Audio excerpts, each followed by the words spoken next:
يا كريم يا عظيم يا غفور يا شكور يا ودود.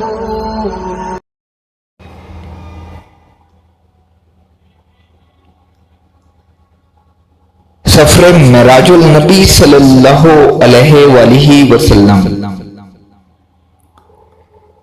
سورج غروب ہوا اور قمر نے اپنے نوری چہرے سے نقاب اٹھایا اور وہ عزت و کرامت والی رات آئی، اور اس رات میں وہ ساتھ ہمایون آئی جو دیوان قضا میں سیر سرور دو عالم نور مجسم صلی اللہ علیہ وآلہ وسلم کے لیے مقرر تھیں۔ سرور کشور رسالت شہنشاہ نبوت آرام فرما ہیں، نصف شب گزر چکی ہے،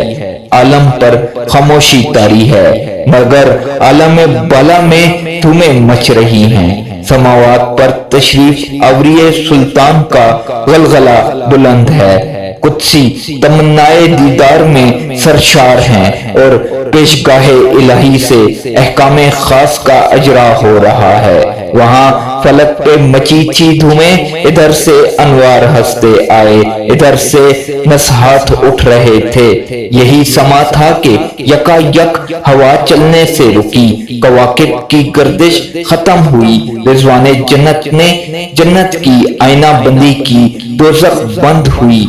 جنت کے دروازے کھول دیے گئے، عرش و کرسی کو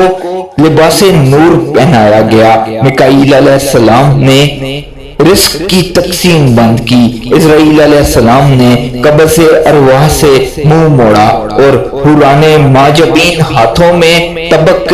زر و جوہرات اٹھا کر غرف جنت میں صف بستہ کھڑی ہو گئیں کہ شاہد عالم صلی اللہ علیہ وآلہ وسلم آج مہمان بن کر آنے والے ہیں۔